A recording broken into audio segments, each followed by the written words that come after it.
Yang saya Pak. Baik, coba berikan tepuk tangan yang paling meriah untuk kelas A. Oke, baik, selanjutnya berikan tepuk tangan yang paling meriah untuk kelas B. Dan berikan tepuk tangan yang paling meriah untuk kelas C.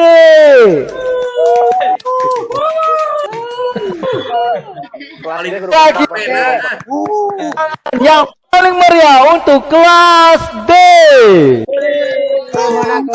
Jangan atau cari cingwa.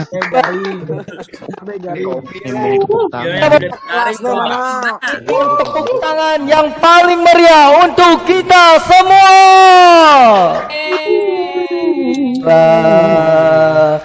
Baik, Bapak Ibu yang baik, kami ucapkan selamat datang kembali di ruang aula utama Zoom meeting pada sesi kedua ini. Bapak dan Ibu, di hari pertama atau di sesi pertama tadi sudah mendapatkan materi tentang keuangan, tentang pengolahannya seperti apa, tekniknya seperti apa, cash flow-nya seperti apa dan sebagainya.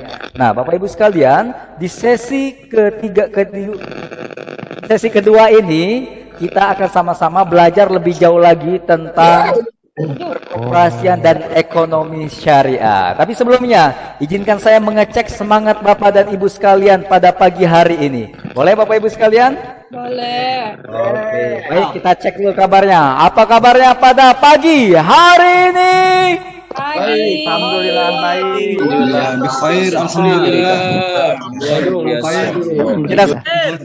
Alhamdulillah. Luar biasa. Cek ya. Allah Akbar. Suaranya lap-lap. Alhamdulillah luar biasa. Allahu Akbar. Luar biasa. Takbir jangan. Allahu Akbar. Allahu Akbar. Baik. Takbir. Kan produk pesan Juara. Suaranya putus-putus. sekali lagi. Suaranya putus-putus. Suaranya putus. Suara hostnya putus-putus.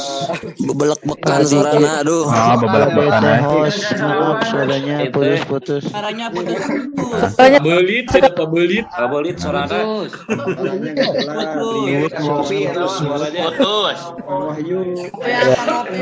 Matanya konsumsi sawo Sumedang gerak-gerak. Kebanyakan ngomong jadi suaranya putus-putus. Rame segede terminal, euy.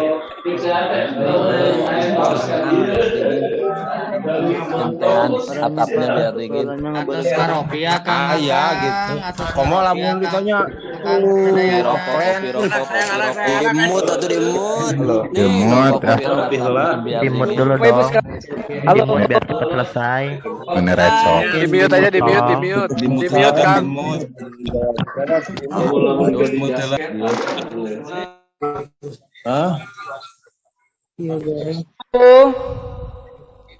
Ya, baik Bapak dan Ibu sekalian. Oke, coba saya cek lagi suara saya aman terdengar. Bapak Ibu. Bagus. Iya. Masih putus-putus. Bersama pembicara Kayak kelelep Pak, kayak kelelep di air. yaitu Bapak dan Ibu sekalian. Boleh berkenan pandu juga oleh moderator kita, yaitu Bu Robi. Ah, Masya Allah. Sudah hadirkah Bu Robi? Halo. Robi Sudah hadir? Ya, Bu Robi sudah membersamai kita. Boleh di raise hand-nya. Insya Allah kita akan masuk ke materi Pak Dr. Amir Faisal tentang koperasi dan ekonomi. Ekonomi syariah, Insya Allah, tentang perkoperasian dan ekonomi syariah. Oke, baik Bapak dan Ibu sekalian, nanti setelah materi ini kita akan belajar tentang cara ataupun tahapan-tahapan legalitas MUI, halal dan sebagainya. Nah, Bapak Ibu sekalian pastikan kita sudah siap dan ready untuk menerima materi di kesempatan di pagi hari ini. Dan insya Allah pemateri kita sudah hadir bersama kita di tengah-tengah kita, yaitu Bapak Dr. Amir Mahmud. Dan yang akan membersamai Pak Dr. Amir Mahmud ada Pak Ibu Robi maksudnya, Ibu Robi, moderator. Ya. Dan kami himbau kepada Bapak dan Ibu dan berkenan di namanya berdasarkan yang sudah diinstruksikan oleh panitia kemarin. Pesertanya di mute Kang biar gak ketimpa sama peserta banyak suaranya. Ya, Bapak Ibu sekalian, boleh jika ada suara yang muncul, dan Bapak dan kami mohon partisipasinya ketika Bapak dan Ibu tidak diperkenan untuk mengungkapkan atau bukan pada forumnya, untuk di mute terlebih dahulu suaranya biar tidak noise atau gangguan ke sahabat-sahabat yang lainnya. Ya, insya Allah kita akan sama-sama mendengarkan sesaat lagi materi yang akan disampaikan oleh Dr. Amir Mahmud. Siap. Alhamdulillah saat ini kita sudah hadir bersama Dr. Amir Mahmud. Assalamualaikum Pak Dokter. Waalaikumsalam warahmatullahi wabarakatuh. Apa kabar Kang? Sehat? Alhamdulillah Pak. Luar biasa, Allahu Akbar. Baik Pak Amir, insya Allah Pak Amir akan memberi materi bersama kita sahabat sekalian tentang perkoperasian dan ekonomi syariah. Nanti Pak Amir insya Allah seiring perjalanan waktu akan didampingi dengan Bu Ruby. Pada Pak Amir kami silakan waktu dan tempatnya. Oke, terima kasih. Bismillahirrahmanirrahim. Assalamualaikum warahmatullahi wabarakatuh. Waalaikumsalam warahmatullahi wabarakatuh. Ya, apa kabar pagi hari ini? Salam sejahtera buat kita semua. Semoga dimanapun Anda berada, saya ingin mengucapkan selamat atas terpilihnya semua yang hadir di sini untuk mengikuti pelatihan dan magang virtual One Pesantren One Product tahun 2021. OPOP juara, ya. Pesantren juara. Baik, izinkan saya untuk menyampaikan materi tentang perkoperasian dan ekonomi syariah. Tentunya ada pepatah tak kenal maka ta'aruf. Jadi harus berkenalan terlebih dahulu tentang siapa saya, ya. Oke. Mungkin bisa dilihat di sini. Jadi saya ingin memperkenalkan, saya tadi ada Amir Faisal, ada ini yang pasti saya adalah Amir Mahmud. Ini kurikulum vitae saya, bisa dilihat ya. Nama saya Amir Mahmud, Amir diambil dari kata Amirul, Mahmudnya adalah akhlakul mahmudah yang berarti akhlak yang terpuji. Jadi seorang Amir Mahmud adalah seorang pemimpin yang terpuji. Amin. Aktivitas saya apa? Biasa cowok si matupang, siang malam menunggu panggilan. Saya home base saya ada di Universitas Pendidikan Indonesia sebagai lecturer and researcher, dan mohon doanya mudah-mudahan dalam waktu yang dekat saya akan mendapat gelar guru besar, profesor di bidang ilmu ekonomi. Kemudian ini adalah karya-karya saya dan saya fokus dengan pengembangan ilmu ekonomi, entrepreneurial economic dan Islamic economic and finance and banking, ya. Ini karya-karya saya. Saya fokus dengan filantropi ekonomi, dalam hal ini adalah berbicara tentang masalah kemiskinan, ya. Bagaimana kemiskinan ini bisa dientaskan dan yang lainnya, salah satunya adalah melalui peran pesantren. Bagaimana pesantren itu mampu untuk memberdayakan ekonomi di lingkungan pesantren yang bisa berdampak kepada lingkungan di pesantren yang akhirnya masyarakat akan sejahtera. Bagaimana itu tercapai nanti kita akan sampaikan. Itu adalah aktivitas saya. Saya selalu mengatakan bahwa kesuksesan seseorang sangat dipengaruhi oleh bagaimana perjalanan hidup kita dalam melayani orang lain. Jadi saya berusaha untuk selalu service excellence, saya selalu harus memberikan yang terbaik. Dan saya membangun logo untuk tahun 2021 itu adalah Amir Star 5.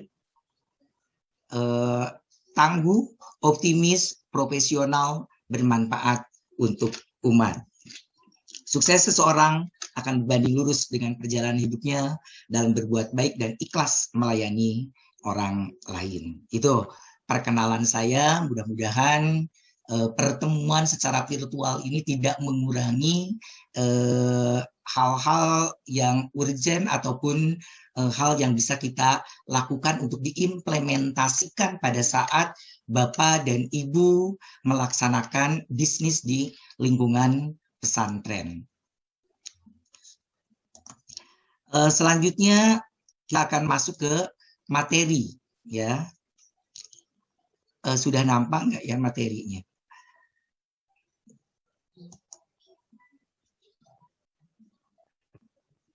Slide-nya belum keluar, Pak.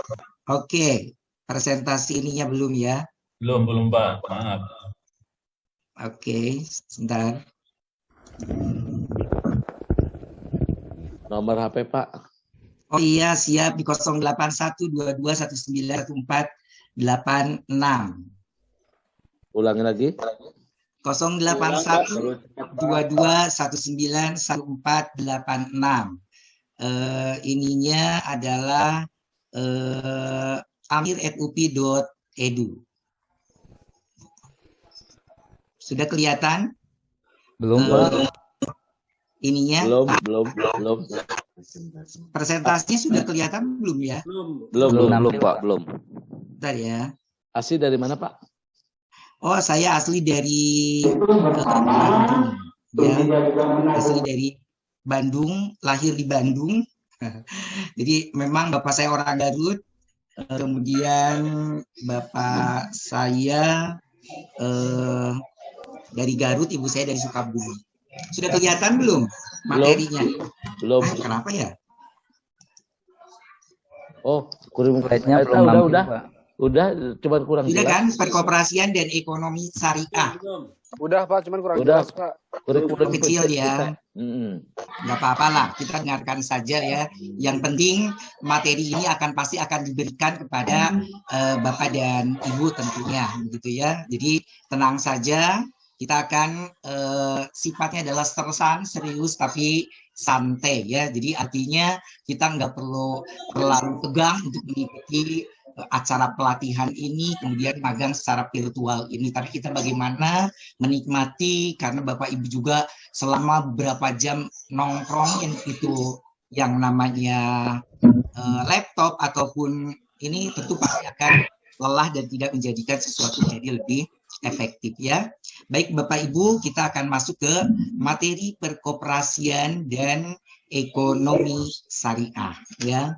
Jadi ada beberapa hal yang ingin disampaikan adalah mengapa sih kita harus berkoperasi. Bahkan di pesantren ada yang disebut dengan koperasi pesantren ya. Nah kemudian bagaimana Bapak Ibu akan mendirikan sebuah suaranya nggak jelas ya, punten. Ikuan. Videonya nge-freeze, Pak. Nge-freeze, Pak. Videonya nge-freeze. Jadi enggak Iya, videonya nge-freeze. Enggak bergerak. Videonya nggak jalan, suaranya putus-putus. Apa ya, jaringannya atau apanya ya? Oke, kita akan kembali ke sekarang bagaimana suara saya? Halo? Suara jelas. Cuma suara jelas. Video nggak jalan. Oh, videonya nge-lag ya? Iya, video nge-lag, Pak. Apa karena internet atau apa? Saya juga nggak tahu. Sepertinya pengaturannya, Pak. Apanya, Pak? Pengaturannya. Oke. Pengaturannya kayaknya, Pak. Iya, siap-siap. Nanti kita akan coba untuk bersama dengan operator ya.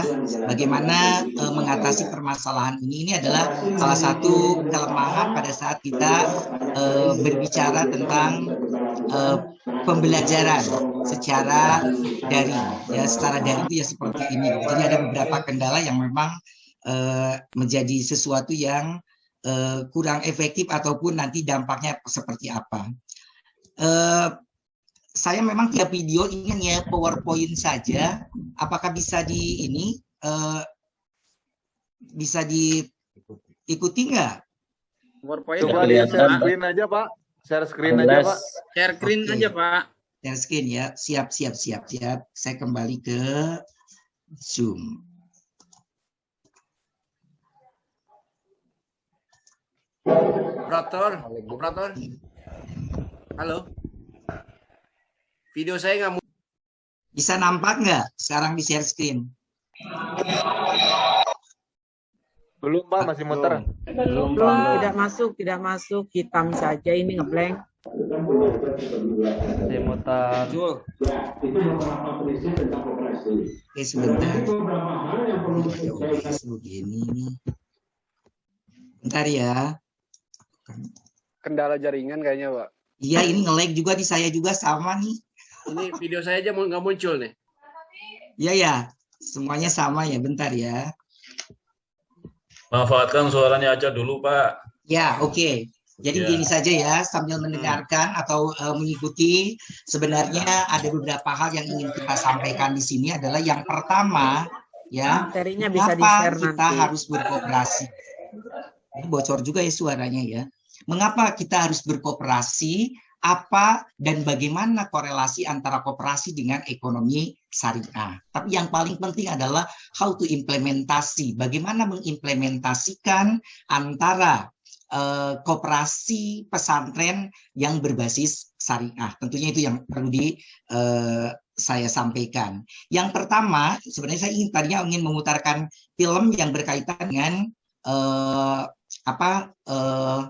koperasi itu. Jadi dasar pertama yang harus dilakukan mengapa kita harus berkooperasi itu adalah karena kita seringkali memiliki kesulitan yang tidak bisa diatasi secara sendiri. Ya, jadi artinya apa? Kalau kita punya masalah, tetapi masalah itu tidak bisa diselesaikan secara sendiri-sendiri, maka solusinya adalah bagaimana kita mampu untuk bekerja sama. Nah, pada saat bekerja sama inilah, gitu ya, dasar hukumnya tentu itu adalah sesuai dengan Al-Quran, di mana tentunya bahwa yang namanya koperasi itu senantiasa kalian harus selalu menolonglah kamu di dalam kebaikan. Nah, jadi artinya di situ kita harus selalu berbicara tentang tolong menolong dalam kebaikan. Nah, kemudian setelah itu ya, jadi dasar hukumnya kuat. Jadi bangun usaha yang sesuai dengan Al-Quran itu yaitu adalah tentu adalah koperasi begitu ya. Jadi di Al-Maidah ayat 2 itu ya. Jadi Bapak Ibu sudah sangat memahami dan menolonglah kamu dalam mengerjakan kebajikan dan takwa dan jangan tolong menolong dalam berbuat dosa dan pelanggaran ya. Nah, kemudian tentunya dasar hukum koperasi ini gitu ya. Jadi sekali lagi kalau Bapak Ibu menemukan kesulitan, maka satu dasarnya adalah tidak bisa diselesaikan secara perorangan, tetapi harus mampu untuk bekerja sama. Makanya koperasi itu dari bahasa asing ataupun yang lainnya adalah yang disebut dengan ada kooperatif, kooperere, itu semuanya adalah bicara tentang masalah kerja sama. Nah, kemudian bagaimana kaitannya dengan fungsi dan peran koperasi. Jadi Bapak Ibu diharapkan bahwa pada saat berbicara fungsi dan peran koperasi ini tentu ingin membangun dan mengembangkan potensi kemampuan ekonomi para anggota. Nah, jadi di sini yang paling menarik di dalam koperasi itu adalah setiap anggota itu adalah dual identity. Artinya apa? Dual identity di sini adalah ia memiliki identitas ganda sebagai pemilik dan sebagai pelanggan. Jadi di dalam koperasi ini setiap anggota itu selain ia sebagai pemilik, maka ia pun harus mampu untuk bisa mengoptimalkan semua pelayanan yang diberikan oleh koperasi kepada anggotanya. Ya, jadi di situ dengan berkoperasi ini banyak sekali manfaat yang akan diperoleh. Jadi kalau kita lihat perjalanan dari koperasi tersebut, dari mulai zamannya di Inggris, di Perancis, di berbagai dunia, semua berawal dari kesulitan. Ya, jadi kesulitan itu akan selalu ada hikmah untuk bisa mengatasi kesulitan itu, dan setiap kesulitan hanya bisa diselesaikan secara kerja sama. Ya, itu sampai di situ terkait dengan koperasi. Ya, oke. Selanjutnya, lalu bagaimana dengan ekonomi syariah, gitu ya? Pada saat berbicara ekonomi syariah, sebenarnya adalah ekonomi yang didasarkan dalam operasionalnya itu adalah berbasis kepada Al-Quran dan hadis. Jadi setiap kali kita melakukan aktivitas ekonomi, baik mengkonsumsi, memproduksi, ataupun berdistribusi, ataupun usaha-usaha yang Bapak lakukan atau Ibu lakukan di sini, kan ada yang menghasilkan berbagai macam produk, maka di situ kita berbicara tentang dasar pelaksanaannya harus sesuai dengan Al-Quran dan hadis. Ya, jadi dalam hal ini dasar hukumnya di dalam melaksanakan aktivitas tidak hanya sekedar untung, tetapi bagaimana keuntungan itu mampu untuk memberikan keberkahan. Nah, dasarnya yang disebut dengan ekonomi syariah. Jadi kalau ditanya apa itu ekonomi syariah, apa itu ekonomi Islam, ya ekonomi yang dasar hukumnya pada saat akan melaksanakan operasionalnya harus sesuai dengan Al-Quran dan hadis. Itu yang paling penting, ya. Jadi harus sesuai dengan Al-Quran dan hadis. Nah, lalu bagaimana dasar-dasar pada saat kita akan melakukan aktivitas di dalam kerjasama atau muamalah dengan menggunakan konsep ekonomi syariah? Ya, hal yang harus dilakukan tentu di sini adalah selalu menerapkan prinsip-prinsip yang sesuai dengan Al-Quran dan hadis. Jadi saya akan menekankan kepada Bapak dan Ibu, kalau kita ingin melakukan kerjasama ataupun aktivitas di dalam kegiatan usaha, maka jangan selalu berpikir untung. Tetapi bagaimana halalnya itu pun menjadi bagian yang paling penting. Bagaimana kalau kita kekurangan modal? Jangan sekedar minjemin uang kemudian dikenakan dengan tingkat suku bunga. Nah, ini hati-hati. Bunga itu adalah sesuatu yang Allah haramkan. Begitu ya. Jadi tentunya di sini kaitannya dengan sesuatu yang riba. Allah menghalalkan jual beli tetapi sangat mengharamkan yang namanya riba. Nah, Bapak Ibu, jadi di sini ada 4 konsep utama pada saat kita akan bekerja sama ataupun melakukan hubungan muamalah di dalam ekonomi syariah. Yang pertama yang disebut dengan istilah mudarobah. Nah, Pak ini Amir, mohon izin, presentasinya sudah ditampilkan oleh host. Oke. Tinggal di next saja, Pak. Oke, bentar. Ya.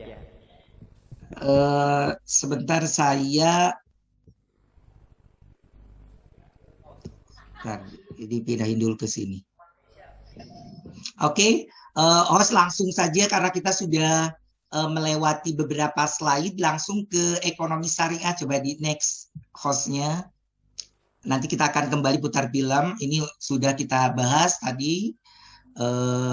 Landasan aja langsung ke ekonomi syariah, nanti kita akan lebih banyak berdiskusi untuk implementasinya gitu ya. Nah, ini yang saya sebut sebelum. Nah, ini yang sebut tapi sebagai dasar hukum dari koperasi. Islam itu adalah tentu bagian dari sesuatu yang sifatnya adalah universal gitu ya. Jadi dari bagian ini kita bisa melihat tentang tentang adanya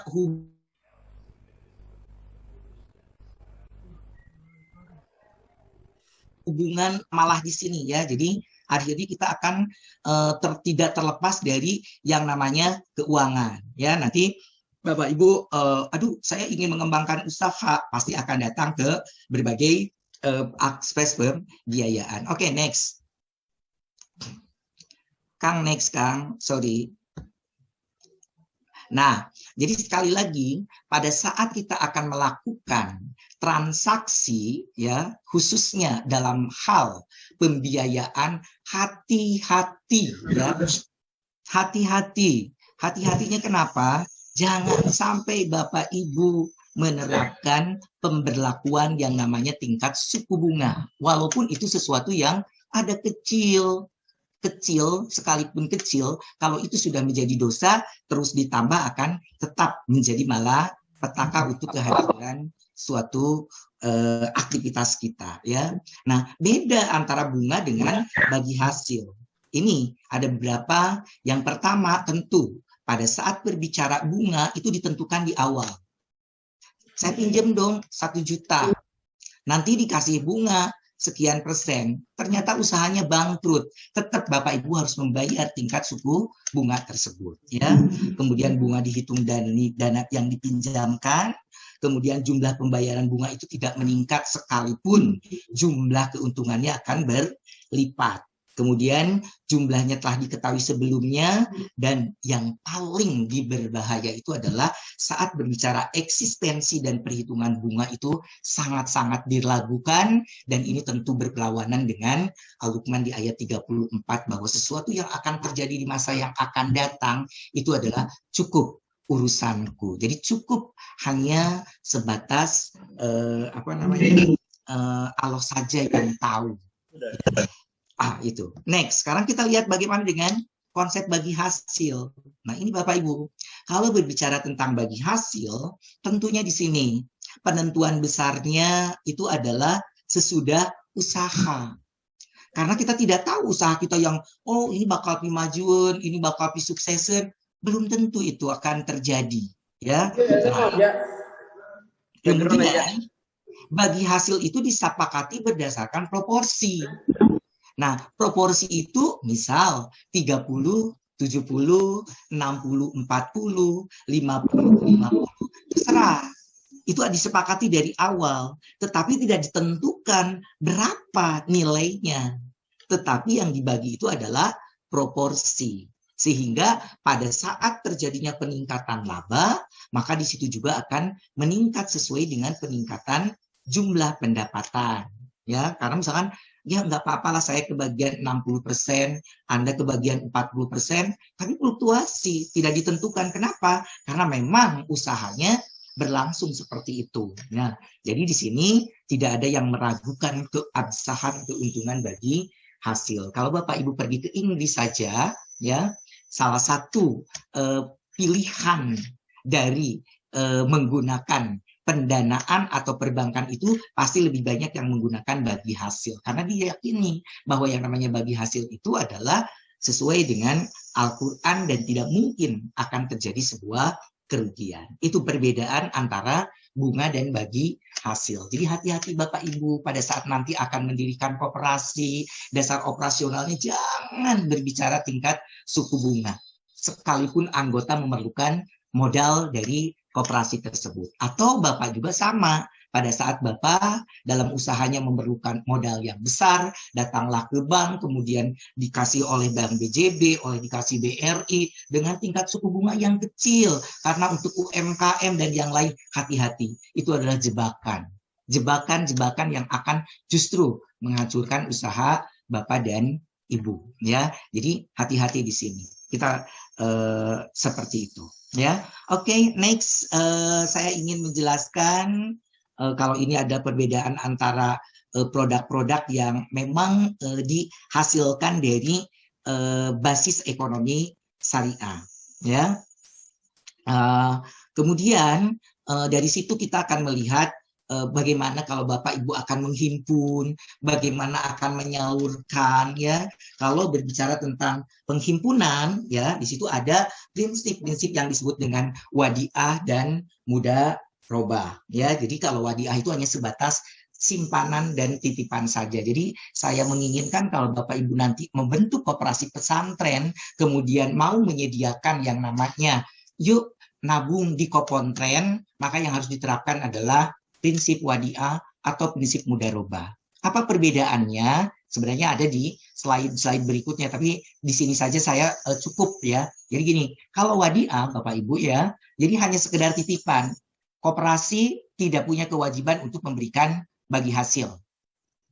Karena dia hanya nitip aja, ini saya titip ya 5 juta, 10 juta. Nah, tetapi yang namanya titipan, satu saat dia minta harus utuh.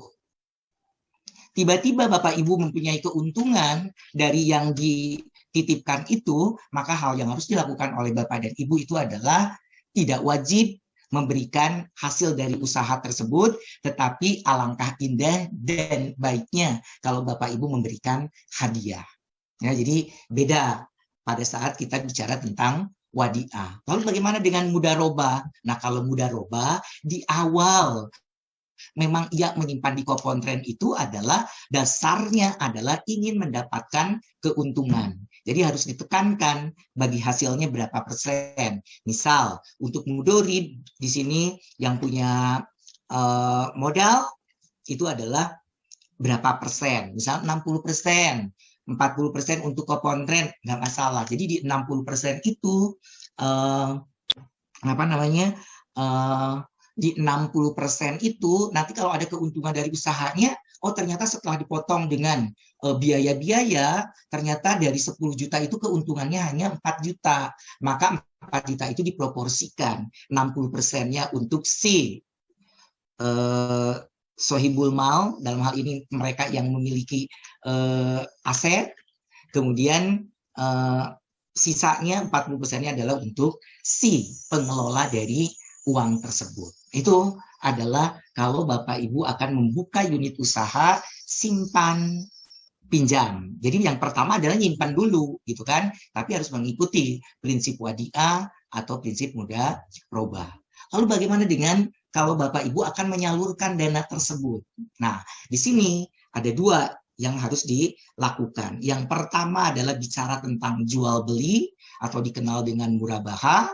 Kemudian yang keduanya adalah prinsip bagi hasil. Ya, kalau jual beli kan tadi dikatakan bahwa Allah menghalalkan jual beli dan mengharamkan yang namanya riba. Jadi kalaupun jual beli keuntungannya mau satu dari modal 10 juta kemudian keuntungannya 1 miliar, selama itu tidak keberatan ya kedua belah pihak sah-sah saja. Itu yang disebut dengan murabaha. Jadi jual beli misalkan ternyata anggota memerlukan motor, maka akan komunikasi. Motornya akan digunakan untuk apa? Oh, untuk konsumtif, artinya untuk digunakan untuk transportasi dari kantor kemana kan gitu ya, ataupun untuk aktivitas-aktivitas yang lainnya, maka kita bisa melakukan prinsip jual beli. Tetapi kalau misalkan ternyata motornya bisa digunakan untuk modal, untuk Gojek gitu kan, itu namanya usaha ya, itu sebenarnya masuk ke dalam konsep bagi hasil. Maka kalau saat misalkan kalau jual beli cicilannya rutin karena dia sudah membeli kan gitu ya. Jadi kalau misalkan oke lah 1 bulannya sudah ditetapkan dengan uang mukanya 20%, kemudian sisanya tapi di situ bisa melakukan tawar-menawar yang namanya jual beli. Tiba-tiba si Gojeknya itu tiap harinya enggak dapet. Kalau yang namanya jual beli tetap dia harus melakukan pembayaran sesuai dengan akad. Tetapi kalau bagi hasil, nah ini harus hati-hati karena akan ada perhitungan. Dasar dari bagi hasil itu adalah kejujuran, gitu ya. Jadi kadang-kadang kalau untuk untung disembunyikan, tapi kalau untuk rugi bisa dilakukan secara terang-terangan. Nah, inilah dasar hukum dari ekonomi Islam itu adalah jujur. Makanya branded dari Rasulullah pada saat ia melakukan usaha itu adalah tentunya harus dengan kejujuran. Makanya dikenal dengan al-amin. Jadi kalau Bapak Ibu ingin sukses, contoh tidak usah mencontoh ini ya, kita nggak usah contoh jauh-jauh Bill Gates ataupun siapalah gitu ya. Tapi kita lihat Rasulullah saja, bagaimana ia bisa melaksanakan dan bisa menguasai perdagangan dunia. Dasar hukumnya adalah karena ia melakukan kuncinya adalah staf, sidik, tablik, amanah, dan patona. Ya, jadi bagaimana ia blendingnya sebuah kejujuran, kemudian mampu untuk berkomunikasi, gitu kan? Dan ia sangat dipercaya. Tentunya ia juga harus mampu untuk ya menjadi keteladanan seperti itu.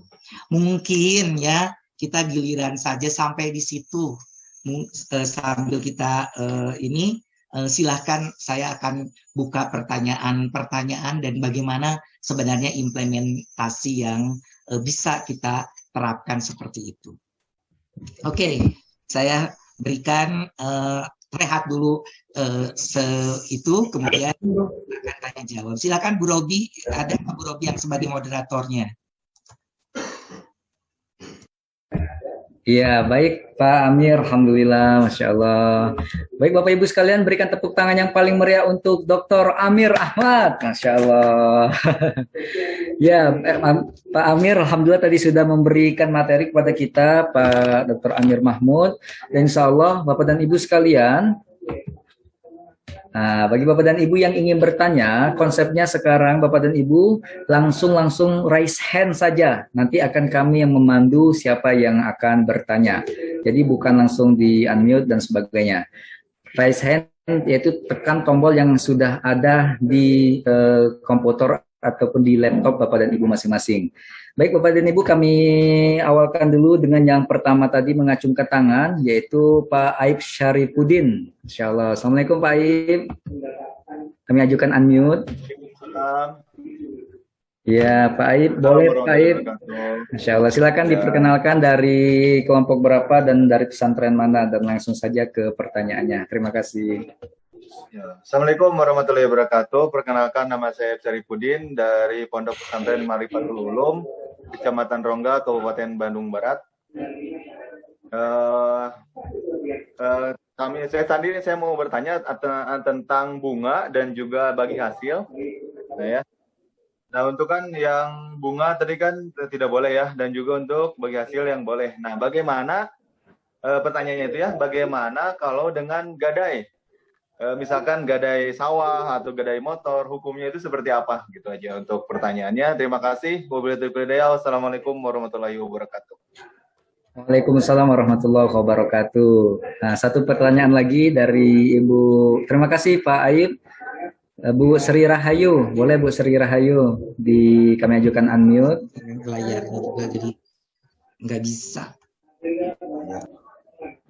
Boleh Bu Sri Rahayu langsung ke pertanyaannya. Insya Allah nanti 2 pertanyaan ini akan langsung dijawab oleh Dr. Amir. Silakan Bu. Ya, bismillahirrahmanirrahim. Terima kasih atas waktunya. Nama saya Sri Rahayu dari Pondok Pesantren Miftahul Muta'alimat, Babakan, Ciwaringin, Cirebon. Yang mau saya tanyakan itu, kami ini kan belum berbentuk koperasi, Pak. Nah, awal yang harus dipersiapkan untuk mau membuat koperasi itu bagaimana? Terus untuk biayanya berapa? Sudah begitu aja. Terima kasih. Wassalamualaikum warahmatullahi wabarakatuh. Waalaikumsalam warahmatullahi wabarakatuh. Baik, terima kasih Bu Sri. Baik Bapak Ibu, di tahapan pertama ini kita coba langsung saja ke Dr. Amir Mahmud, yaitu ada 2 pertanyaan Pak Dokter, yaitu pertama dari Kang Aib Syarifuddin yang berbicara tentang bagaimana dengan gadai atau hukum gadai. Kalau tadi bunga sudah jelas hukumnya, nah kalau gadai seperti apa? Silakan Pak Dr. Amir. Oke, ya pada saat berbicara gade, salah satunya tadi kan di dalam produk, nanti kita lihat di dalam slide-nya ya, itu nampak jelas ya bahwa yang namanya gade itu adalah rahan ya, jadi corn gitu kan, jadi halal ya, tetapi dalam hal ini transaksinya itu dilakukan secara tadi yang namanya ujroh, bayar ujroh, biaya sewanya berapa, begitu ya. Jadi sah gadai itu. Saya adalah konsumen gadai. Ya, kalau saya misalkan saya perlu uang nih daripada saya jual dan ini itu, gitu ya, karena ada satu bentuk investasi yang memang dasarnya itu adalah berbicara tentang gadai. Nah, itu salah satunya adalah gadai emas gitu ya.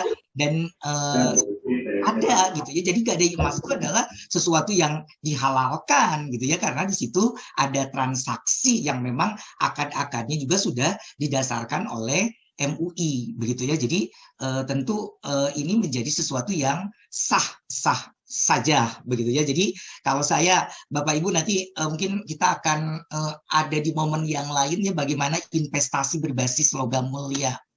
Dari yang kecil, Bapak Ibu, saya adalah salah seorang yang bergerak dan sangat suka dengan properti bisnis. Jadi kalau Bapak Ibu ingin berbisnis, berbisnislah di dunia ke-8. Apa itu? Yaitu perumahan, kontrakan, dan yang lainnya. Tapi bagaimana cara mendapatkannya? Alhamdulillah, dari sekian properti yang saya miliki, itu tidak semuanya berdasarkan kepada yang namanya bunga ataupun pinjam ke bank. Semua sertifikat, semua yang lainnya ada di saya. Tetapi yang justru sangat menarik di sini adalah saya melakukan dengan transaksi gadai, gitu ya. Jadi emas itu adalah salah satu barang yang tidak akan turun, sama dengan tanah, gitu kan? Dan semakin ke sini logam mulia itu semakin berkurang, sehingga tidak heran kalau emas itu akan semakin meningkat harganya, gitu ya. Jadi kalau orang tua dulu kan selalu mengatakan bahwa kalau kita ingin membeli sesuatu itu adalah satu yang warnanya kuning dengan warnanya coklat. Yang warnanya kuning itu adalah logam mulia sebenarnya. Kalau yang coklat itu adalah ke tanah. Tapi memang kalau bedanya tanah dengan logam mulia, di mana tanah itu fix ya, jadi artinya agak lama pada saat kita akan melakukan jualnya kembali. Tapi kalau logam mulia itu sangat-sangat cepat, karena dia salah satu aset yang sangat-sangat liquid ya. Jadi sah Pak, kalau Bapak tadi nanti dipelajari di situ ya, yang di slide saya itu ada yang namanya apa tadi, rahan code, itu adalah gadai Pak. Jadi itu masuknya ke dalam jasa. Karena kan dia ada penghimpunan, ada penyaluran, dan kemudian berakhir di jasa. Nah, gadai itu adalah salah satunya adalah bidang jasa seperti itu. Jadi boleh Pak sah ya, tetapi kalau kita melakukan transaksi gadai, maka ada satu pihak yang perlu dilibatkan, yaitu juru taksir. Karena barang tersebut kan harus tahu, misalkan, oh tahun ini harganya sekian, tahun ini harganya sekian, kalau barang ini berapa, nah itu sah-sah saja, supaya Bapak juga tidak kebelejog, ngambil barang, tiba-tiba harganya ternyata lebih murah di bawah harga pasar. Nah ini yang jadi Bapak pun tidak boleh merugi. Lalu bagaimana dengan pertanyaan yang kedua, yaitu bagaimana mendirikan koperasi, ya. Jadi Bapak Ibu, yang pertama yang harus Bapak Ibu lakukan itu sebenarnya ada beberapa tahapan. Tahapan yang pertama yaitu adalah tahapan sosialisasi akan pentingnya koperasi, dan koperasi itu menjadi satu solusi untuk menyelesaikan permasalahan. Jadi jadi tadi Ibu, misalkan Ibu harus mengumpulkan dulu nih di pesantren itu siapa yang akan terlibat. Ada pemilik pesantrennya, yayasan, dan yang lain-lainnya semua. Ya, duduk sama-sama paling minimal 20 orang. Karena untuk mendirikan koperasi itu adalah 20 orang. Tetapi dengan adanya Undang-Undang Cipta Kerja, saya belum memperdalam kembali, itu sudah ada perubahan, tidak harus 20 orang untuk mendirikan koperasi, karena di dalam Undang-Undang Cipta Kerja itu koperasi itu ya sama semuanya sesuai dengan badan hukum. Tapi di dalam Undang-Undang Nomor 25 Tahun 92 itu tentu harus minimal 20 orang. Jadi paling tidak Bapak Ibu dengan 20 orang itu bersama-sama untuk membangun koperasi. Ya, dari oh iya semuanya persepsinya sama, semuanya punya tujuan yang sama, maka langkah berikutnya adalah mendirikan koperasi dengan cara mengundang rapat pembentukan koperasi, gitu ya. Di dalam rapat pembentukan koperasi itu tentu nanti akan harus dulu mempersiapkan tentang apa perlengkapan organisasi koperasi. Nah, siapa pengurusnya, siapa pengawasnya, apa anggaran dasarnya, gitu kan? Anggaran rumah tangganya itu atur. Dan kalau sudah dibentuk, tentukan juga berapa simpanan pokoknya, berapa simpanan wajibnya. Itu semua harus disepakati karena di dalam koperasi one man one vote. Jadi setiap orang punya satu suara yang sama karena tidak dihitung seroknya berapa ataupun kalau di perseroan kan berapa sahamnya. Tapi kalau di koperasi mau dia nabungnya 1 miliar tetap juga dia mempunyai hanya satu suara saja. Ya, nah, jadi dalam hal ini tentu setelah selesai kemudian jangan lupa membuat berita acara. Ya, berita acara pembentukan koperasi. Di situ ditentukan siapa saja yang akan menjadi pengurus, dalam hal ini ketua, bendahara, dan sekretaris. Dan kemudian pengawasnya juga siapa, ketua dan anggota. Kemudian di situ ditetapkan di dalam rapat itu, wah udah semua sudah sepakat berita acaranya itu dikumpulkan dan dikirimkan untuk pengajuan koperasi berbadan hukum. Nah, pada saat koperasi berbadan hukum ini boleh memilih notaris yang sesuai, ya. Jadi notaris yang sesuai yang sudah ditunjuk oleh Kementerian Koperasi Usaha Kecil Menengah, dia bisa menangani hal itu. Tetapi pengalamannya biayanya cuman di bawah 5 juta tentunya untuk izin. Karena tugas Bapak Ibu yang belum mempunyai aspek legalitas untuk startup sebagai bentuk keberhasilan Bapak Ibu itu adalah salah satunya adalah bagaimana Bapak Ibu ini membentuk sebuah legalitas. Nah, legalitas yang paling mudah itu adalah di pesantren itu adalah bahwa Kopontren itu bukan kiai ataupun bukan pendirinya, melainkan ya adalah anggota yang 20 orang itu yang akan tercatat di akte apa namanya disebutnya ya di notaris itu. Jadi ada namanya, akte pendiriannya 20 orang dengan mengirimkan KTP dan yang lain-lainnya. Itu. Jadi setelah itu ya sah begitu ya bahwa koperasi itu sudah berbentuk badan hukum ya seperti itu. Jadi kalau Bapak Ibu bisa melakukan seperti itu gitu ya, sudah berdiri koperasi itu enteng banget lah gitu ya. Jadi yang paling penting itu adalah tadi setelah berdirinya Kopontren itu mau diapakan koperasinya, usahanya apa, kan begitu ya. Tak usaha yang bisa dilakukan itu adalah boleh koperasinya berbasis simpan pinjam, tetapi simpan pinjam yang sesuai dengan syariah tadi, dari pengumpulan, penyaluran, tapi dasarnya adalah tadi wadiah ataupun mudarobah. Atau mau jual beli ya sah-sah saja, silakan sesuai dengan kebutuhan dari para para anggotanya. Karena tadi kehadiran koperasi itu adalah menyelesaikan kesulitan-kesulitan yang dihadapi oleh para anggotanya. Seperti itu. Silakan dilanjut. Ya siap Pak. Alhamdulillah sudah 2. Baik Bapak Ibu sekalian kita lanjut.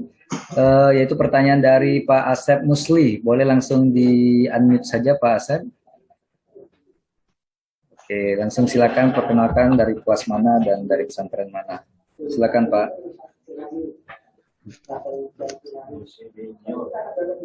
Boleh di-unmute. Assalamualaikum warahmatullahi wabarakatuh. Waalaikumsalam warahmatullahi wabarakatuh. Salam silaturahim untuk Pak Dr. Amir dan semuanya. Saya Asep Muslihat dari Pesantren An-Nur, Kecamatan Tanggul, Kabupaten Cianjur. Saya punya pengalaman Pak dulu sambil belajar bisnis. Itu pasti kalau berbisnis itu ada hubungannya dengan lembaga keuangan Pak ya. Nah, saya masuk ke salah satu lembaga keuangan yang katanya notabene itu syariah. Tetapi pada saat itu saya justru disodorkan ya ada suku bunga gitu Pak, ada suku bunganya. Nah, pertanyaan saya, apakah di Indonesia ini sudah ada lembaga keuangan yang betul-betul syariah gitu, Pak? Itu saja. Terima kasih. Iya, jadi ini sangat menarik ya kalau menurut saya kan karena gini, ada juga yang namanya syariah, tetapi hanya kedoknya saja, Pak. Kenapa? Karena operasionalnya adalah sama dengan konvensional, begitu. Ini yang berbahaya, Pak. Ya, jadi semuanya koperasi syariah, wah, tetapi bagaimana Bu operasionalnya di koperasi tersebut? Mung 1%, enggak saya tambah hancur, gitu kan? Artinya apa? Artinya memang ini adalah sesuatu yang tidak sesuai, gitu kan? Tidak sesuai, gitu ya. Jadi kalaupun Bapak tadi disawarkan seperti itu, mungkin salah satu yang termasuk contoh bisa saja itu adalah berkedok syariah. Kenapa bisa melakukan seperti itu? Bisa saja penyebabnya adalah keterbatasan pengetahuan ataupun informasi tentang syariah tersebut, Pak. Nah, jadi kita berharap bahwa Bapak Ibu yang hadir di sini secara virtual ini menjadi bagian yang yang bisa melakukan aktivitas secara syariah. Ya, itu ya jadi dengan ilmunya, jadi Bapak Ibu terus menggali ilmu tentang karena gini, di pesantren itu mulai saat ini itu tidak harus lagi cerita tentang neraka dan surganya, cukup itu adalah ada bagian. Nah, Bapak Ibu ini dipilih untuk mensosialisasikan atau memberikan ceramah-ceramah yang terkait dengan ekonomi, Pak, gitu ya. Nah, jadi terus digali, terus diperdalam. Tentunya ini akan menjadi bagian yang paling penting untuk kemaslahatan umat. Nah, lalu bagaimana dengan di Indonesia di dalam riset saya gitu ya. Jadi kalaupun misalkan bank-bank syariah begitu ya, bagaimana? Ya kalau kita dalam operasionalnya otoritasnya sama dari Otoritas Jasa Keuangan Bank Indonesia. Makanya pada saat pengukuran kesehatan juga semua mengadopsi yang namanya konvensional gitu ya. Jadi saya belum menemukan gitu yang memang 100% syariah, dan kita berharap bahwa yang mampu untuk mengimplementasikan 100% syariah itu adalah bapak-bapak dan ibu-ibu yang hadir sebanyak berapa? Sebanyak 170 orang di virtual ini yang akan tetap melaksanakan semua aktivitasnya adalah sesuai dengan syariah. Begitu ya. Jadi bismillah saja mulai hari ini, mulai dari yang kecil, mulai diri kita sendiri, bagaimana kita bisa mengimplementasikan dan melaksanakan kegiatan ekonomi itu sesuai dengan syariah. Artinya dalam hal ini sesuai dengan Al-Quran dan sesuai dengan hadis. Itu. Ya, baik, terima kasih Pak Dokter. Selanjutnya boleh Kang Nazar atau Ustadz Nazar Saiful. Silakan langsung ke pertanyaan.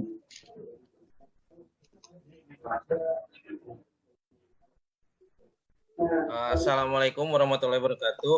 Assalamualaikum warahmatullahi wabarakatuh. Saya Nazar dari Kompleks Al-Irsyad Cianjur mau menanyakan Pak Dokter, ini untuk koperasi itu harus ke dinas koperasi atau cukup ke notaris saja untuk pendaftaran? Langsung bisa ke notaris kok Pak. Jadi notaris ini jadi ke dinas itu pasti banyak yang harus dilayani ya Pak ya. Tapi Bapak langsung saja ke notaris ya. Jadi ke notaris aja udah asal notarisnya yang memang sudah dipilih gitu kan. Karena tidak semua notaris bisa membuat akte pendirian koperasi gitu ya Pak. Jadi pilih-pilih dulu. Kalau misalkan sudah punya ini kayak semacam izinnya, lisensi untuk bisa itu, langsung saja. Tapi kalau tahun kemarin cuma 3,5 juta lah ya untuk biaya notarisnya itu. Jadi kalau Bapak Ibu mendapatkan permodalannya gitu kan, ini hibah ya Pak ya. Nah, coba tolong disisihkan, salah satunya adalah untuk izin pendirian. Karena kalau Bapak Ibu beruntung ya, bagus menunjukkan progres yang positif, maka Bapak Ibu bisa masuk ke dalam OPOP yang tahap kedua, di mana dia akan memperebutkan hadiah sebesar 100 juta rupiah. Nah, makanya di sini Bapak Ibu harus benar-benar bisa nampak before and after. Sebelum dapat bantuan, bagaimana usahanya? Setelah dapat bantuan, bagaimana usahanya? Tadi, belum ada badan usahanya, Bapak bentuklah koperasi Kopontren. Siapa yang akan mendapatkan benefit dari Kopontren itu? Mungkin berawal dari para santri, tapi setelah santrinya sejahtera, bisa saja memberikan buat masyarakat dan masyarakat di lingkungan pesantren. Begitu Pak. Jadi kalau saya sih ikan cepat ikan gabus, lebih cepat lebih bagus. Bapak langsung saja datang ke ya pasti yang harus dikumpulkan apa? Tadi KTP 20 orang itu. Jadi tapi hati-hati ya Pak ya, jangan sampai tulis tombol KTP-nya dan yang lainnya tiba-tiba loh kok saya nggak tahu. Nah makanya diawali dengan silaturahmi untuk mensosialisasikan tentang ini loh bangun usaha, kalau Kopontrennya maju insya Allah masyarakatnya pun akan maju. Paling tidak 20 orang ini harus lebih sejahtera dibandingkan dengan yang belum bergabung di koperasi. Sehingga kalau ditanya, kok bisa sejahtera sekarang? Ya iyalah Pak, karena saya bergabung di Kopontrennya Bapak, namanya apa? Nah dari situ bisa asik begitu Pak, seperti itu. Ya, jelas Pak, dan tetap semangat ya, harus lihat progresnya. Silakan, kalau ini kalau enggak nanti saya akan share screen. Salah satu bentuk, saya kan founder dari E-Invest Mujaki. Jadi E-Invest Mujaki ini adalah elektronik inklusi keuangan pesantren ya. Jadi berbasis aplikasi. Jadi saya mendapatkan bantuan dana dari pemerintah untuk membangun sebuah platform yaitu tentang aplikasi yang digunakan oleh para pesantren. Jadi Bapak Ibu kalau masuk ke Play Store ya, tinggal ketik E-Invest Mujaki, Bapak Ibu bisa bergabung di situ, download ya. Kemudian nanti saya berpikirnya begini Bapak Ibu, awal pendiriannya itu adalah mengapa saya harus membuat atau mengoptimalkan peran pesantren. Karena ternyata beberapa kajian menunjukkan bahwa pesantren itu adalah salah satu lembaga yang mampu untuk bisa memediasi pengentasan kemiskinan. Bagaimana caranya? Pesantren inilah yang harus jadi mediasi atau mediator antara mujaki dan mustahik. Jadi di pesantren itu harus berdiri LAJ, lembaga amil zakat. Untuk siapa? Untuk membantu para mustahik di sekitar pesantren.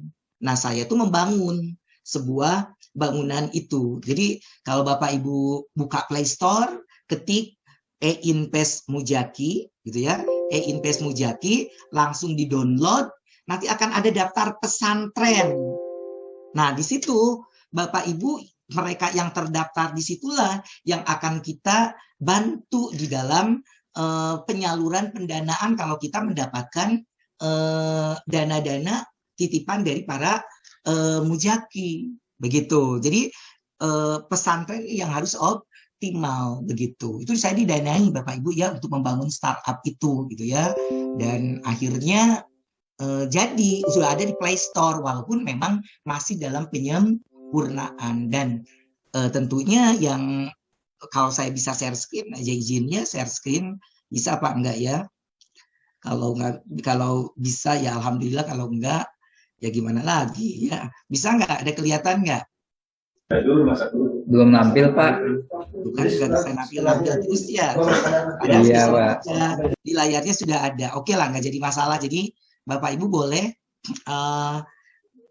ambil di Play Store-nya ya, di Play Store itu kalau Bapak sudah mendaftar nanti akan terekam dan itu akan menjadi mitra kami di dalam mengatasi permasalahan terkait dengan masalah pembiayaan. Jadi paling tidak masyarakat yang sakit nyari untuk berobat maka bisa kita bantu dengan kode ya. Jadi artinya dengan kordu Hasan. Jadi pinjaman kebaikan aja, dia tidak dikenakan biaya dan yang lainnya. Tapi kalau misalnya untuk permodalan pasti itu akan kerjasama dengan pesantren. Jadi saya memang meneliti pesantren itu udah hampir 5 tahun ya, 5 tahun pesantren itu, dan saya menghasilkan buku ekonomi pesantren, kemudian manajemen zakat pesantren, dan salah satunya adalah yang akan segera grand launching itu adalah tentang E-Invest ya. Jadi elektronik inklusi keuangan pesantren, gitu ya.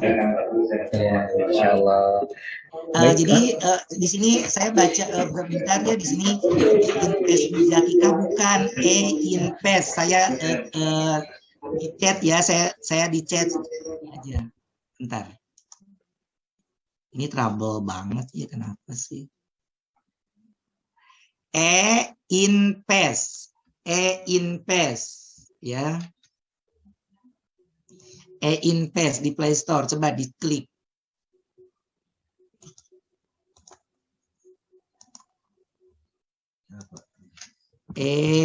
Inpes Muzaki kalau di Play Store ya.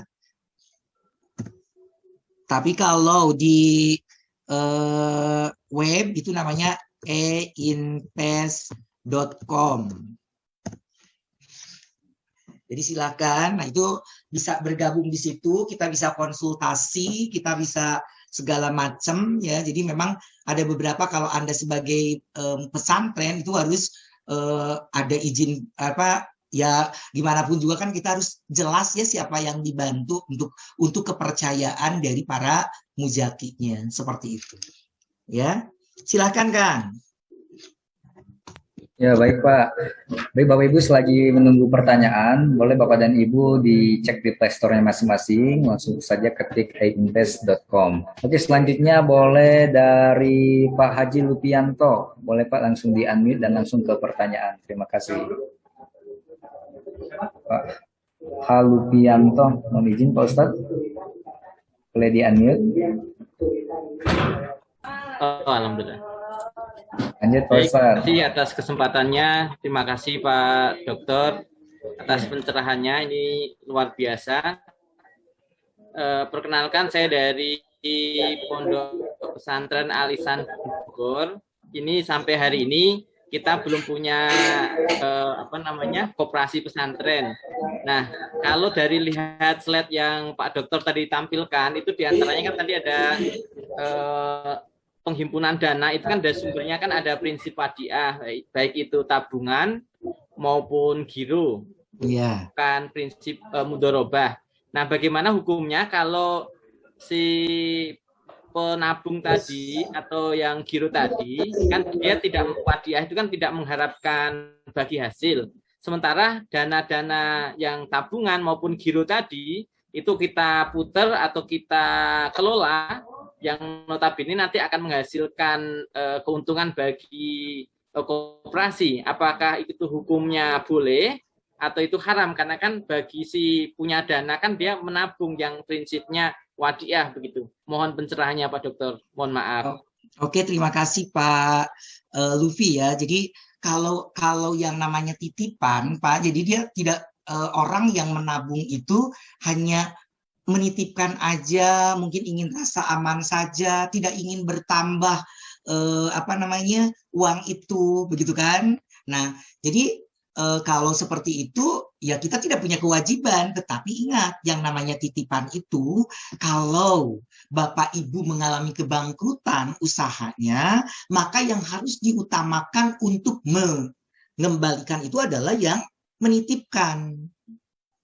Akan berbeda dengan tadi yang menabungnya ingin dapat keuntungan, maka ambil mudharabah. Gitu Pak. Jadi nanti Bapak itu akan memberikan dua opsi begitu. Nah, tetapi kan kalau sudah uangnya bersatu di koperasi gitu ya, tidak dipisahkan kan antara uang titipan dengan uang mudharabah. Jadi menjadi satu kesatuan uangnya tersebut begitu. Nah, dan itu kalau misalkan tadi yang mudharabah ya tentu ternyata setelah Bapak menjalankan usaha dari sekian modal yang ada itu ada keuntungan, ya wajib Bapak memberikan bagi hasil sesuai dengan kesepakatan. Jadi sekali lagi kalau Bapak Ibu yang ada nasabah yang mengambil wadiah, Bapak Ibu tidak direpotkan dengan pengembalian tambahan.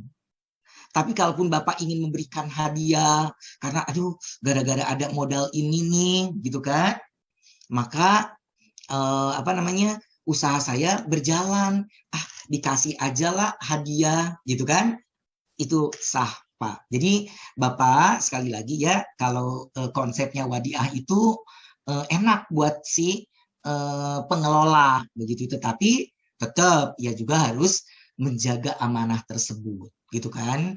Tapi kalau misalkan kan kalau orang nggak berharap apa-apa tiba-tiba dikasih hadiah pasti akan bahagia Pak, begitu kan maksud saya. Jadi ini akan menjadi sesuatu. Tapi kalau mudharabah tiba-tiba rugi ya terus nggak jadi masalah karena itu adalah kesepakatan. Yang namanya usaha kan tidak harus selalu untung Pak, pasti akan ada fluktuasi.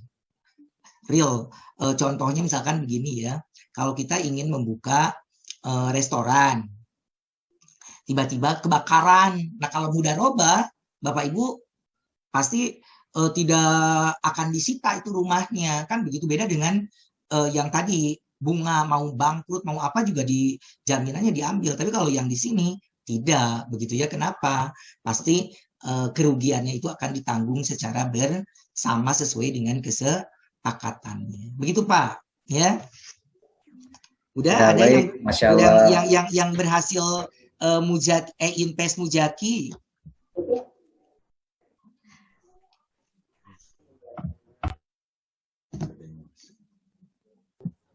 Sikson. Oke, lanjut aja Kang. Oh ya, boleh. Baik, Pak. Kita boleh ke akhwatnya sekarang, boleh Bu Ayi Zulfa Fauzia.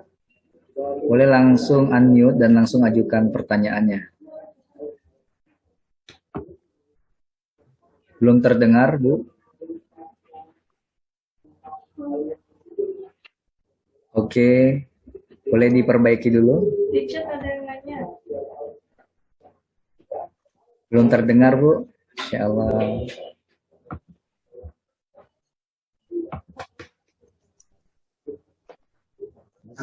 Ya, boleh sambil memperbaiki tombolnya. Ini Pak, ada yang masuk Pak dari PP Al-Quran Soleh Makmun. Kami ada trouble kamera. Oh, ini mengajukan pertanyaan, apakah perlu untuk kelas startup mendirikan dan mengurus perizinan koperasi? Ya haruslah Pak, karena memang dasar penilaian untuk progres dari kegiatan OPOP ini untuk bisa masuk ke tahap 2 itu adalah salah satunya melakukan perubahan ke arah yang lebih baik. Salah satunya adalah aspek legalitas. Jadi nanti akan dinilai Pak. Kalau misalkan ternyata begitu Bapak mendapatkan bantuan atau Ibu mendapatkan bantuan, tiba-tiba nanti penilaiannya legalitasnya masih tidak ada, ya udah gagal. Tidak bisa mengikuti OPOP tahap kedua untuk memperebutkan hadiah sebesar 100 juta rupiah. Begitu. Ya, Masya Allah. Itu Baik, boleh. karena indikatornya ada beberapa indikator. Saya kan juri lah, saya fair aja kepada semua peserta yang di sini, gitu ya. Salah satu penilaiannya itu adalah aspek legalitas, gitu ya. Kemudian yang keduanya adalah keuangan, Pak. Bapak harus menunjukkan satu progres yang signifikan. Kan usaha Bapak sudah berjalan tuh, ya kan? Sebelum dapat bantuan tuh udah jalan kan? Nah, Bapak Ibu harus menunjukkan. Kalau kemarin sih omset saya hanya 15 juta, tapi dengan adanya penambahan modal sebesar berapa? 25 juta atau berapa ya? Kan beda startup dengan scale up. Nah, ternyata usaha Bapak bulanannya itu sudah mampu untuk melakukan ekspor, melakukan penjualan di marketplace gitu kan. Wah, itu terekam.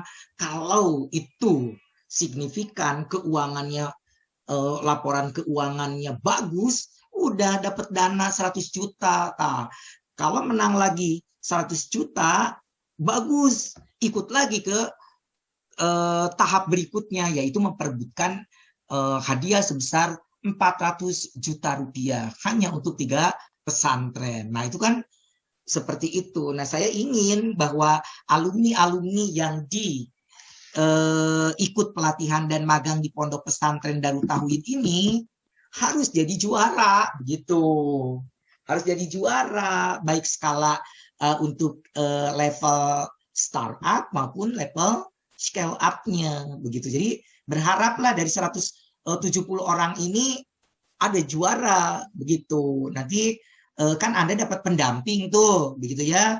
Nah, terus kalaupun minta pendamping agak kesulitan, bolehlah kontak-kontak saya, tetapi kalau slow respon ya mohon maaf gitu kan. Tapi kalau misalkan oh ini lagi pegang handphone ini ya it's okay, bisa dibantu begitu. Ya, seperti itu.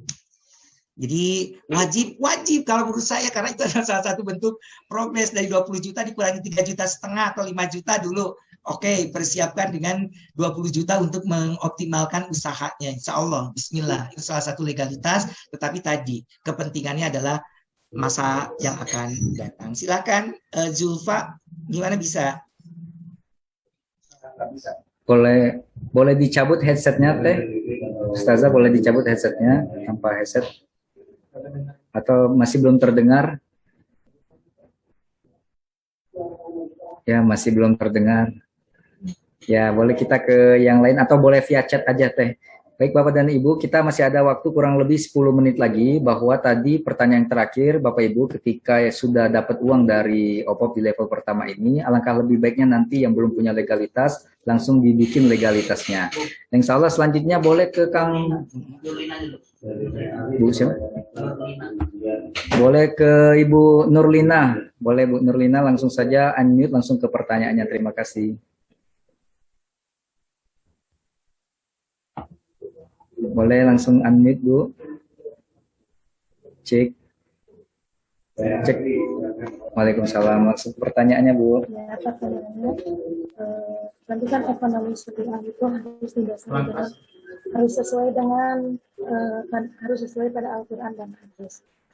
Nah, kebetulan kan saya suka membeli barang-barang lewat online. Apakah itu hukumnya bagaimana itu pembelian lewat online? Karena ada yang mengatakan kalau COD itu hukumnya haram. Mohon penjelasannya. Ibu, aduh, ini ya, jadi bagaimana transaksi online dalam perspektif Islam? Mungkin itu ya pertanyaannya ya Bu ya. Apakah sah, halal, atau seperti ini? Saya merasa gini ya Bu ya, kayaknya bukan kapasitas saya gitu ya, karena saya konvensional pemuda hijrah gitu ya, jadi yang belajar hijrah, mungkin nanti di bagian-bagian motivasi dari DT ataupun dari marketing online dan yang lainnya. Tetapi memang kalau kita lihat dari segi manfaat atau mudaratnya, nah itu kembalikan lagi ya ke situ. Kalau saya ngerasa bahwa ada kalanya pembelian online itu di pandemi seperti ini sangat sesuatu yang sangat luar biasa, banyak manfaatnya. Tetapi kemudaratannya itu adalah jika barang tidak sesuai dengan harapan, begitu kan? Jadi kadang-kadang di fotonya bagus. Nah, nanti mungkin Bapak Ibu akan belajar tentang marketing online itu seperti apa sih sebenarnya kan gitu ya. Bagaimana mengambil foto kalau masuk ke dalam online. Tapi mungkin ini PR buat saya juga untuk mencari ya, untuk mencari, karena memang betul kata Ibu. Jadi masih ada dua pendapat, yang satu mengharamkan, yang satu juga menghalalkan. Tapi kalau saya prinsipnya adalah kembali kepada aspek benefit ya, manfaat ataupun kemudaratannya. Begitu ya. Jadi mohon maaf, mudah-mudahan nanti bisa kita ini. Saya sambil baca juga ya, ini kita sampai punya waktu 8 menit lagi nih. Bagaimana dengan hukum arisan kan gitu. Nah, ada yang namanya arisan versus koperasi ya. Arisan jadi kembali lagi kepada banyak mudaratnya atau banyak manfaatnya, itu aja lah ya. Kalau masih banyak manfaatnya silakan dilanjutkan, hanya biasanya setan itu selalu mengganggu kepada semua aktivitas yang dilakukan oleh kita. Arisan sih arisan, tapi ada kalanya ada pamer-pamernya kan gitu ya. Sama lah dengan majelis taklim juga harus hati-hati ya. Masyarakat di sini banyak yang menitipkan uang dengan bentuk arisan, tapi nanti ada potongannya untuk admin atau yang menerima titipan itu. Nah itulah Pak Ibu, harus semuanya harus clear di dalam akad. Ya kan, harus clear di dalam akad, potongan-potongan. Jadi jangan sampai Bapak Ibu potongan yang tidak seberapa tetapi berdampak kepada keberkahan kita. Kalau saya sih gitu. Jadi ini kan cuman administrasinya cuma 2%. Loh, 2% itu gitu kan, kalau dikumpulkan sekian banyak ya ini, makanya harus dilakukan. Bagaimana dengan hukum jual beli saham gitu kan? Saham ada sih bursa efek Indonesia itu yang memang di Islamic apa yang namanya saham Islamik ya. Nah, di dalam saham Islamik ini sebenarnya aman-aman saja karena memang MUI sudah mengeluarkan ya fatwa bahwa boleh bertransaksi karena memang di dalam saham syariah itu ya, saham syariah itu sudah dites gitu ya bahwa perusahaannya bukan perusahaan yang menghasilkan atau memproduksi barang-barang haram kan gitu. Jadi udah proporsi kepentingannya juga banyak begitu untuk umatnya. Jadi sah-sah saja itu karena MUI sudah keluar fatwanya untuk bisa bertransaksi di saham syariah. Maaf tadi untuk perizinan koperasi itu urusnya ke dinas koperasi. Kalau koperasi itu simpan pinjam. Jadi gini ya, kalau untuk sebenarnya gini. Kalau untuk akte pendirian ke notaris ya, ke notaris. Jadi nanti akan melaporkan gitu bahwa kita tercatat sebagai koperasi yang sudah berbadan hukum karena di dinas koperasi juga memerlukan pendataan begitu ya. Tetapi pelak kegiatannya mah tetap ada di pendiriannya di notaris gitu ya. Nah, kemudian di sini kalau koperasi itu simpan pinjam aja atau gimana? Sah-sah saja kalau mau simpan pinjam saja, tetapi simpan pinjam yang berbasis syariah, bukan simpan pinjam yang memang berakhir dengan riba itu ya, dengan tingkat suku bunga. Bagaimana hukumnya jual beli secara kredit tadi yang dikatakan dengan murabahah? Itu boleh, sah-sah saja, tapi disepakati di awal, gitu ya, boleh dilakukan tawar menawar dan yang lainnya. Ya, kemudian kalau di dalam arisan tidak meminta atau memotong tetapi seikhlasnya gimana, boleh tidak? Ya kalau seikhlasnya silahkan saja kan begitu ya. Kita tidak pernah menolak rezeki gitu kan. Tidak ada doa tolak rezeki, yang ada adalah doa tolak balanya seperti itu ya. Wadiah kan artinya titipan. Nah, yang jadi pertanyaan saya, apakah barang titipan itu bisa kita kelola untuk yang lain atau bagaimana, Pak? Nah, kalau titipan itu kan sebenarnya ada perjanjiannya begini, aku nitip barang ini ya. Nah, kalau nitip, kan yang namanya nitip itu harus utuh, Mbak. Kalau nanti dikembalikan lagi tuh. Kalau nanti tiba-tiba dipakai rusak, ya Bapak Ibu harus, kalau misalkan komplain nanti yang punyanya, loh, kok saya yang begini, kok jadi rusak ini, ya tanggung jawab Bapak Ibu harus utuh, gitu kan, namanya juga titipan. Nah, seperti itu, ya. Oke. Kalau mau order bukunya di mana, Pak? Buku apa? Buku tentang bank syariah, tentang ekonomi pesantren. Ekonomi pesantren. Nanti saya kasih hadiah lah buat siapa di sini, buat Sri Rahayu, nanti kontak saya ya. Nanti saya kirimkan buku ekonomi pesantren. Jadi di situ berbicara tentang optimalisasi pesantren di dalam pengentasan kemiskinan. Jadi Bapak Ibu berbahagialah Bapak Ibu yang berada di pesantren, karena saya yakin hasil-hasil riset saya dan hasil riset sebelumnya itu bahwa ternyata pesantren itu menjadi bagian dari satu organisasi yang bisa mengentaskan kemiskinan. Contohlah nggak jauh-jauh ini pesantren-pesantren yang dipilih kayak Darut Tauhid, berapa banyak nih gitu kan orang yang akhirnya pesantren ini memberikan kemanfaatan untuk lingkungan di pesantren dulu sebelum Agim terkenal banget begitu ya. Bagaimana sih daerah DT itu gitu kan? Sekarang gitu ya, apalagi kalau lagi AA lagi ini semua menjadi pusat-pusat bisnis gitu kan di situ tuh. Semuanya jadi pada ingin kontrak dengan lingkungan sekitarnya dan yang lain-lainnya. Ini sangat menumbuhkan ekonomi, apalagi di daerah Bapak Ibu gitu ya, di notabene seperti itu. Jenis koperasi dan jenis usaha menurut Bapak lebih potensial yang mana dari segi profit? Oh iya tentu, kalau koperasi itu harus disesuaikan dengan kebutuhan anggota. Anggota nggak butuh simpan pinjam, butuhnya adalah barang-barang yang dibutuhkan, sembako. Ya udah, kasih sembako begitu kan, karena dalam koperasi itu tidak only profit tapi benefit. Beda kan antara profit dengan benefit. Kalau profit, dipikirnya uang, tapi kalau benefit tentu ini menjadi bagian dari ada enggak kemanfaatannya. Nah, ini diskusi-diskusi seperti inilah ya. Jadi sangat menarik, tapi waktunya kita batasi hanya 10.30 saja. Ini 4 jam pelajaran, 1 menit lagi, begitu ya. Betul nggak? Nih, kita harus selalu tepat waktu, time management ya gitu. Ada time managementnya. Oke, saya yakin masih banyak yang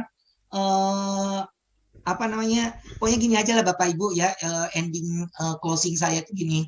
Kalau Bapak Ibu kesulitan untuk hal-hal apa, kan Bapak Ibu tadi udah nyimpen handphone saya gitu kan, bolehlah chat saya begitu ya, nanya-nanya tentang apa dan bagaimana, boleh saja lah, karena memang kalau hanya 1,5 jam ini biasanya mahasiswa menyelesaikan dalam 1-2 semester kan gitu. Ini hanya dalam waktu menitan lah gitu ya, jadi dalam 1,5 jam 120 menit ini nggak lama ya, pasti banyaklah pertanyaannya ininya, dan nggak akan mungkin bisa diselesaikan dalam waktu 1,5 jam. Jadi untuk nextnya bolehlah dilakukan untuk pertanyaan berikutnya. Itu aja sih kalau saya. Terima kasih, mohon maaf nih banyak trouble-nya secara ini, tetapi dengan slide-slide yang saya berikan, materinya itu coba aja dipahami, dibaca, dan yang lainnya. Kalau ada yang tidak mengerti, boleh ditanyakan. Terima kasih, silakan Kang Wahyu.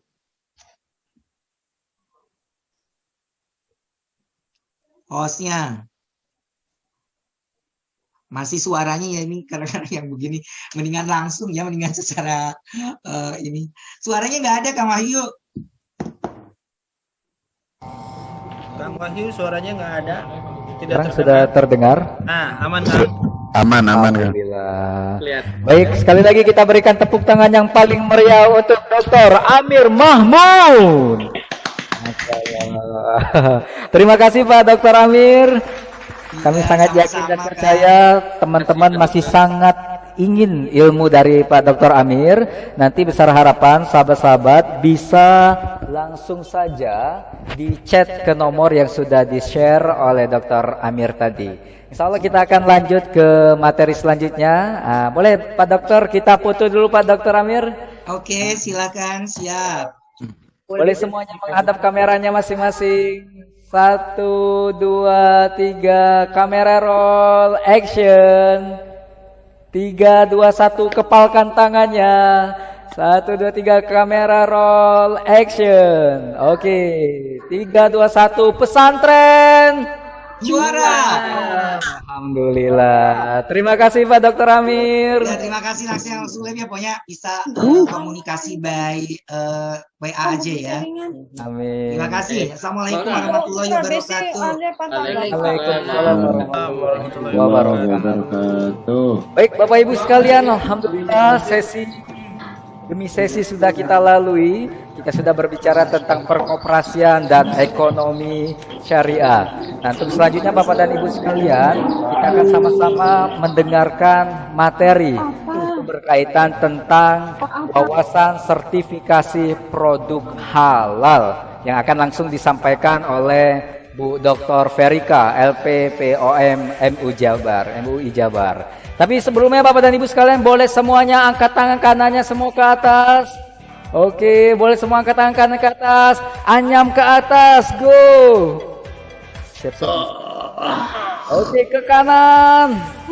Mantap. Ke kiri. Boleh Bapak Ustadz dan Ustazah. Oke, ke belakang. Alhamdulillah. Ke depan. Oke, boleh Bapak dan Ibu sekalian rapikan lagi kameranya. Kita masuk ke materi yang luar biasa di pagi hari ini. Tapi semuanya persiapan, boleh semuanya kita sedikit senam sebentar ya di pagi hari ini sebelum Bu Dr. Verika masuk. Oke, silakan.